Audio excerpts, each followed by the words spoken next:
lagi ngomongin PPKN, lo kenapa nggak punya moral lo?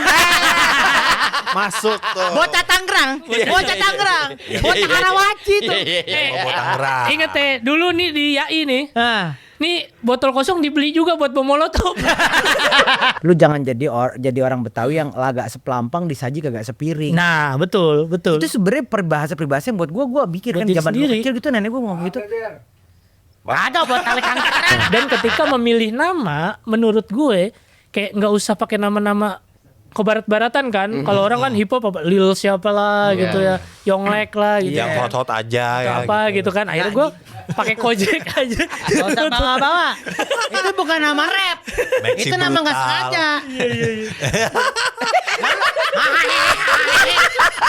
Sama gue narik kesimpulan juga nih Bang. Apa yang Kojek. dulu simpulin? Orang Betawi harus main jauh, jangan di kampung aja. Iya. Benar. Dia sampai ke Terbukti bininya dia. Akhirnya gue tahu tuh Bang, ketika kita merantau sebagai anak Betawi, kita tahu ya memang kita harus struggle. Jadi jangan keenakan di kampung sendiri. Bener. Kan kalau anak Betawi keenakan kampung sendiri, Aslay. main lapar pulang. itu. Kalau di sono kan kita ngelihat kurs. Lapar ya kan. Lapar Mikir. ngelihat kurs. Aduh, bakso 200.000. Bakso 12 euro apa kabar nasi uduk yang ada jengkolnya?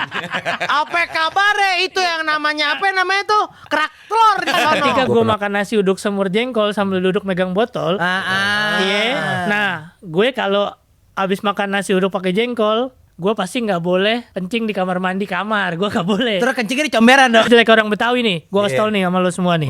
Jelek orang Betawi sebenarnya ujung-ujungnya ketika ada anak Betawi yang berinovasi dan ada di tempat A, B, C, D, E, F, G, lo takut kan rezeki lo keambil. Misalnya ada Betawi yang level up lah ya udah ya.